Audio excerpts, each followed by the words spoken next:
Thank you. Hi everyone, my name is Yanzhi. I'm from UCSB in Paradise. And today I'm going to share our work on synthesis-powered optimization of smart contracts via data type refactoring. This is joint work with Yuapeng, Maros, James, Yu, and Yusho. So as you may already spot it out from the title that we're doing optimization of smart contracts. So you can think of smart contract as a special type of program that runs on blockchain. And because in most blockchains, you have miners to carry out computation for you. So this means when you actually submit a smart contract to the blockchain, you need to pay for the miners because they do the computation for you. And then in most prevailing blockchain platforms, such as Ethereum, they have this kind of special metric to measure the cost that you must pay, called gas. So the more gas your program consumes, the more money you need to pay. And there are many factors that affect the computation of gas. For example, the total amount of computation that your program has done, or the storage access, or the usage of many different kinds of blockchain variables. So the key takeaway here is that developers should invest significant effort to optimize their code and make it more gas efficient to save money. And then it's well known that the leading gas consumption is actually because of storage access. And the idea here is that if we can refactor the data type so that we can change the storage access pattern, then we may be able to save more gas. So let's check out some related approaches here. Existing approaches, they focus on the two categories mainly. The first category is bytecode super optimization, and the second is about anti-pattern detection. But we noticed that all of them work on bytecode level, and they also focus more on reducing the arithmetic operations of the program. So they're actually not solving the exact problem that we're trying to solve. So the takeaway here is that reducing gas usage of some contracts actually requires significant changes to data layout, which is actually not addressed by any prior work. So to give you a sense of what changing the data layout actually means, I'm showing you this kind of example here. So this is a real-world example from the actual credit out smart contract, like the previous version. And you can see here, the smart contract has a gigantic struct that encodes and encapsulates a lot of variables there inside. But on a closer look, you can realize that from the use pattern of the different functions here, you can realize that there are two pairs of variables that are constantly used together. And then they're used together, but when they're used, the other variables are actually not used. So a common practice to actually do the gas optimization is just to increase the data locality by actually extracting all those pairing variables out and encapsulating into separate structs, so that each time they are called together. So so by doing this, you can see that a variable frequently used can be wrapped into a struct to save gas via improved data locality. So here comes the problem that we're actually trying to solve. By doing gas optimization via type refactoring, we are actually doing this kind of a transformation between smart contract source codes. So the input will be a smart contract unoptimized version, and then we are trying to, when given a data type refactoring program, we are trying to translate the data type from the source smart contract into a new one, and then also we synthesize new smart contracts that utilize this new data type, which is also like functionally equivalent with the previous one, but regarding the gas, the new smart contract is more optimized. So that's the problem that we're trying to solve. So at the first glance, you may think that, why don't we just try some syntax-based rewriting method? For example, as I show here, as we already know how to do data type transformation, we just rewrite this block 1 into this and rewrite the block 2 into this new struct. Does that work? Well, we actually tried that, and then we found there are two difficulties. First, it's very difficult to determine the rewriting strategies for generating such kind of equivalent code. And second, this kind of approach cannot ensure gas optimality. So instead, we propose to solve this by using program synthesis. So, here I'm showing you a quick glance of the tool that we developed, the results of the tool that we developed. From the left-hand side is the original smart contract unoptimized. The right-hand side is the optimized smart contracts. So you can see there are several challenges that we need to overcome if we use program synthesis approach. As you can see, I highlight the differences between the two smart contracts, and as you can see, there are almost 50% of the codes get refactored in order to perform the data type refactoring and do the optimization on gas. So the two challenges would be, first of all, it actually requires significant changes to the data layouts. And then second would be accompanying all those data layout changes, you actually need to re-implement the contract code in a significant way. So next, I'll jump to our proposed tool, Solidare, and then give you a bit more background about how we actually deal with that. So this is the overview of the tool.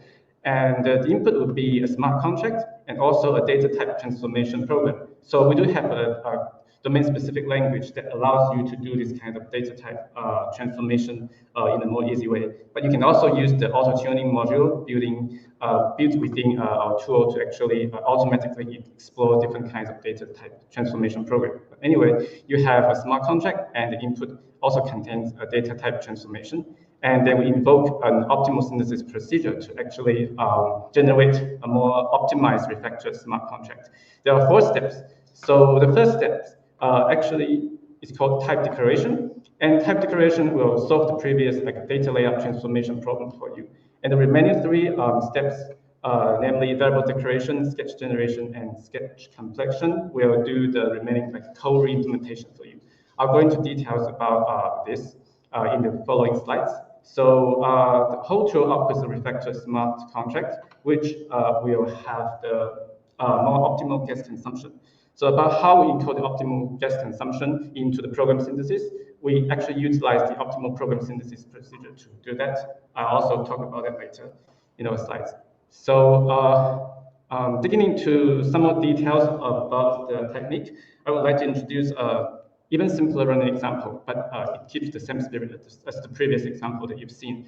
So this is an example that deals with a simple point. It keeps track of a user's status, whether the user is activated or not, the user's address, and also the user's coordinates values, x and y. And you can see, pretty similar to the previous example that we've seen, all the variables are getting packed into the same struct, and then from the usage of all those variables, it looks like the x and y, they are frequently used together. So usual practice is just to separate x and y and then pack them into separate structs to improve data locality. So in order to do that in Solidare, we can actually provide this kind of transformation program. And transformation program will split this item into 2 structs. Here, we actually have a full DSL here, but I'm going to explain the split here. So it means that we split the item, this kind of struct, and keep the first 2 members into this new struct called owner, and the last 2 members into this new struct called point. And recall that also this kind of type declarations also keep track of the type changes, and it maintains a type environment, which will be useful later. And the follow-up steps will be variable declarations. So in this stage, we actually modify the global declarations according to the type changes. For example, the original declaration involved 1 mapping of UINs to the items. And then after the type changes, we actually propagate this change to the new declaration here in the refactored smart contract by introducing the 2 new declarations of the mapping of points and owners. So this step is relatively straightforward. So with all this, we can move on to the rest of the re-implementation of the code. So the step 3 is code generation. In code generation, this is a 2-phase procedure. So we first generate a sketch of the current smart contract, and then we complete the sketch. So here, you can think of a sketch as a partial program that represents a program search space, but yet to be concretized. And then for the sketch completion stage, we're concretizing all those programs to make them well-typed and then executable. And then finally, we have an equivalence check for equivalence between the source program and the proposed program, and then return the one that is correct. So I'll go into a little more details about how we generate the sketch first. So I'm using the function set here as an example. So this is the original function here, and I'm highlighting all of the expressions that you've seen in the body here. So recall that previously, when we're doing the type transformation, we keep track of the type environment. So we can actually search for the type of the corresponding expressions here. For example, this items.x, it has the type of item.unitx, and then this items.y has the type of items.y, something like this. And then after the transformation, we actually generate a new type environment that keeps track of some other type information here. And then what we do here is to try to generate some like holes for the synthesis algorithm. You can think of a hole as something in a new program that is yet to be determined, but it contains a search space that the synthesis procedures can use to enumerate potential candidates. So here we just check the type of the expressions again, because when we are doing variable declaration, these items get refactored into something new called points. So we cannot find the type of these items.x anymore in the new type environment. The same applies to this one. So we mark these two as stale expressions. And some similar situations may happen to this _x and _y, but slightly different, because _x and _y are still there in the new type environment, but its type has changed from item.unitx to points.unitx. So the type has changed means that we need to have to look for some like new candidates to fill in those holes. So the takeaway here for the procedure is that we first identify all those stale expressions, and then each stale expression is replaced with a hole whose domain includes well-typed expressions. And then we can see sketch something like this that contains a double question mark followed by an ID. This indicates a hole yet to be filled in. And then we know the type of the hole, then we can choose from the type environment from the other expressions that we can fill in. And as you may also notice here that we also wrap this expression, this statement into an if statement. What is that? So I'll explain soon. So this is related to the sketch generation on the statement level. So the takeaway here is that we actually replace each statement S with a stale expression with a conditional statement here. So to give you a better sense of why we're doing this, I think I'll deviate a bit to this tiny example here. So when we are actually using some other data transformation construct here, for example, unwrap, we can actually splitting one statement into two, and then in the original user's intent, this x and y are getting updated together, but not both x and y needs to be updated. So you may end up being updated x or being updated y, it depends. So this actually, by adding all those triggers to those statements, we're actually creating some more room for improvements to do the gas savings. So we have more details in the sketch generation, but I'm not covering here, so I would suggest you should check out the paper. And next we'll jump to a sketch complexion algorithm. So this is the overall algorithm, the flow loaded algorithm here. So because we want to do gas optimization, we actually want to find out those programs that are more like gas efficient. So we encode the whole problem as an optimal program synthesis problem, as you know, and as a max set problem. And then there are soft constraints and hard constraints here. So which I'll come back later. So first of all, we just encode the sketch into such kind of constraints, and we query for whether there's a model there or not. If we find a model, we can actually instantiate the model into concrete programs and then send it to the equivalence checker to check for the equivalence. If the equivalence checker returns yes, then we just return the program. Otherwise, we add the blocking clauses to the original constraints and block one or more candidate solutions and move on to query for the next model here. So coming back to the encoding here, because we're encoding the whole problem as a max set encoding, so there are hard constraints and soft constraints.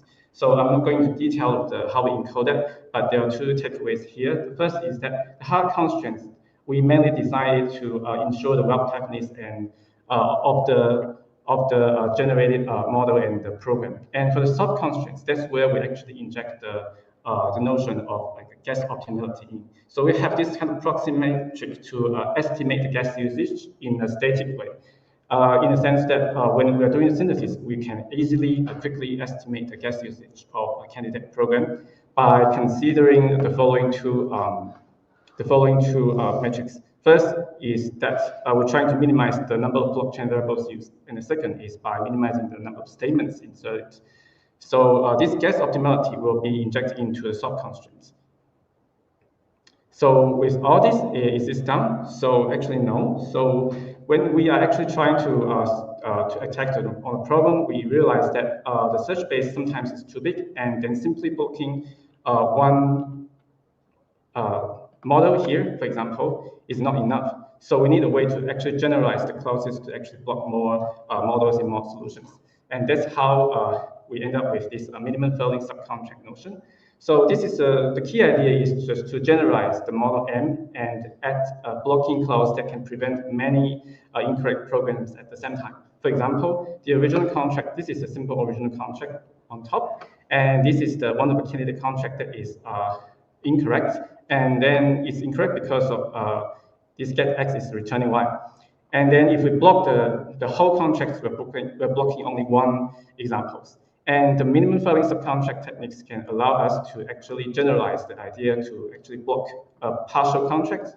What this means is that next time when you are proposing some new contracts that consume or that subsumes this partial contract, that kind of contract or that kind of pass code is guaranteed to be incorrect immediately, and then we don't have to enumerate it and then call the checker again, which costs a lot.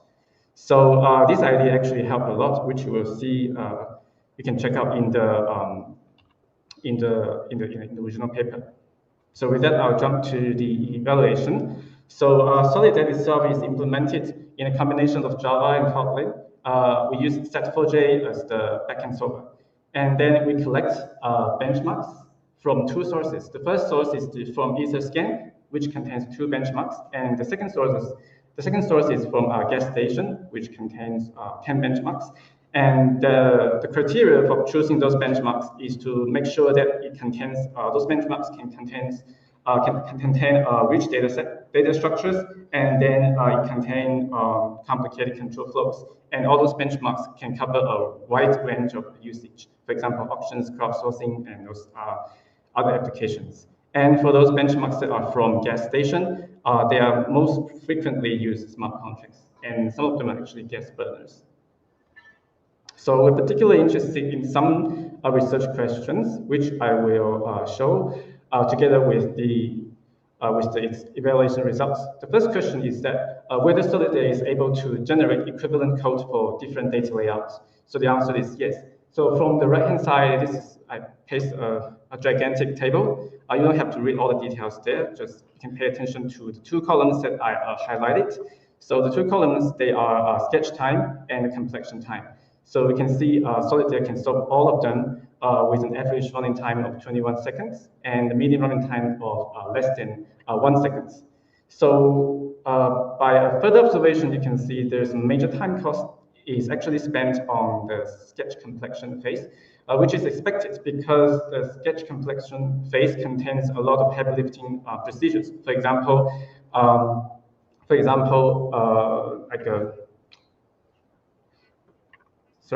So for example, including equivalence checking, and then here. So and then also we'd like to pay attention to some of the outliers here. For example, the EM pre itself that cost a lot of time to actually finish. So these benchmarks is we actually did an investigation into that. It's because the large time cost is due to the large search base and so many different sketches. And then but we are still able to solve these benchmarks. And then after seeing this, you may also wonder, even though Solidare can actually synthesize equivalent code for different data layouts, but does the synthesized smart contract actually, are they actually more like gas efficient or not? So this is actually the second evaluation question that we are trying to answer. So I'm pasting a figure here about the average, about the gas reduction of each benchmark. And the answer is yes, I suppose here. So for the Etherscan data set, Solidare can actually improve 18 out of 20 benchmarks with an average gas saving of 60%. And for the gas station data sets, Solidare is able to improve 6 out of 10 benchmarks with the maximum gas saving of up to 10%. So you may wonder, oh, why is this gas station data set is performing like worse than the Etherscan data set? Could you save more? And we actually did some investigation of the gas station data set. And it turns out that most benchmarks in gas station data set are digital tokens, which actually requires more complex program logic and less complicated data layout. This means that by performing data layout, we may not be having too much room for the improvement of the gas consumption here. And finally, this is the third question is asking about how much effort can Solidare save the developers. As you still recall that in the motivated example, nearly 50% of the code gets refactored. And then we're actually trying to see what's the percentage of the lines of code can get refactored when you want to get the gas savings. Yeah. So as you can see, the largest diff size here could be 49% and 40%, which means that for those like benchmarks, we actually modify nearly 50% of the lines of code. And then on average, 25% of the lines of code also need to be modified. So if we convert them into the actual lines of code, it would be on the average of 53 lines of code of all those benchmarks there. And so for more evaluation details and more in-depth experiments and analysis, please check out our paper. So with all this, so this is the conclusion. So Solidare is a tool that can help you do data type refactoring and then do the gas optimization. So given a smart contract, source code smart contract, by using Solidare, you're actually able to synthesize a new smart contract that is functionally equivalent to the original one, and then more gas efficient. And this process can be actually fully automatic, and our experiment proved its effectiveness. Yeah, so that's the tool that we propose. So with all this, I am actually happy to take questions. Thank you.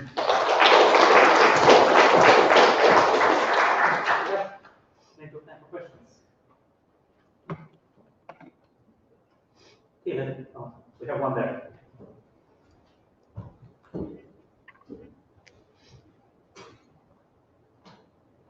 Hi, interesting talk. I was just curious, when you do the sketch completion, how do you encode, like, what technique are you using to encode the expression synthesis for the words? Sorry, can you repeat the question again? So when you get to the sketch completion, how are you encoding the expressions in the SMT? Oh, okay, I see. So, so encoding, because there are two kinds of constraints, and because the sketch contains holes, so we are forcing each hole to only contain can be instantiated by only one expression. So this is some kind of syntactic correctness guarantee here. And the other part is the soft constraint, which actually encodes that. So I think I've listed up here. Encodes, of course, the constraints actually minimize the usage of blockchain variables and statements here. So yeah. Does that answer the question? Just to clarify, so it's like you have some syntax for each expression in the word, right? And okay. There's also syntactic correctness, yeah, encoded there, right? Thanks. Let me ask a question. So, sorry, it's a little bit naive. So imagine I'm a smart contract developer who wrote the contract and is about to pay a bunch of gas to deploy it. So I'm interested in A, reducing the size of this contract, and B, maybe reducing the gas complexity of the constructor of this contract, because that's what I'm going to pay for. What are my incentives to reduce the gas cost for the remaining computations of the contract? I'm not going to pay for it.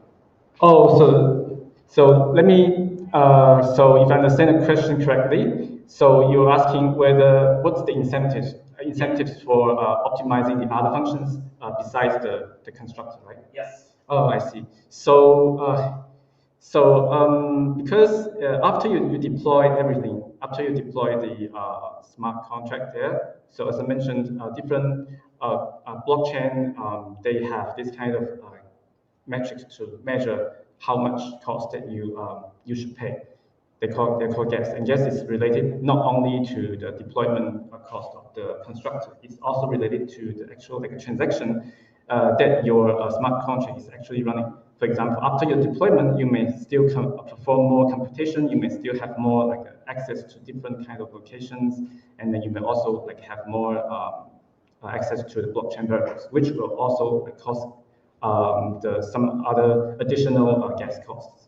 So it's also very important for the developer to optimize the gas cost or optimize the data structure of the follow-up functions in refactoring. Does that answer your question? Yeah, wait. All right. Thank you. Okay, then I got another question. So, is your approach parametric in the gas costs for, okay, because my understanding you are doing it on Solidity.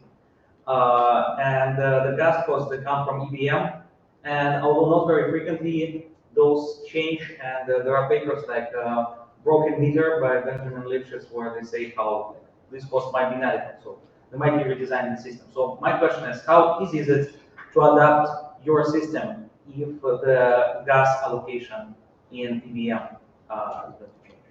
Oh, okay. If I understand the question correctly, you're asking whether it's easy for us to make adjustment to as the Ethereum or other blockchain platform modify their gas consumption policy. Is this the question? Yes. I see. So actually, as I mentioned previously in the talk, we are not actually measuring the cost on the actual blockchain.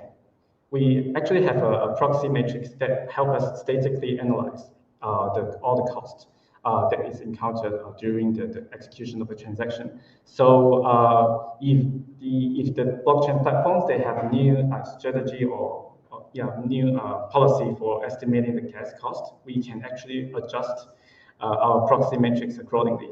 In that case, we can still follow what they have updated and then have updated results of the refactored smart contracts that can potentially save us a lot of gas consumption. But those adjustments in your framework, they will be ad hoc in a way, so they will be not derived from the compiler, the semantics of the bytecode. You can actually derive some way to derive it automatically from the bytecode, or you can just read the yellow paper. I think there's a gas consumption yellow paper. If they made adjustment to the policy, you can actually read them and then construct your own. If you care about some performance or you have a particular way of estimating this, some particular aspects that you care about on the gas cost, you can also customize this. So the answer is yes, we can actually do that, and then it depends on how you do that. The easy way is just to adjust the gas cost model dynamically. Okay. Time for maybe one quick question. If there are no questions, let's thank the speaker. Thank you.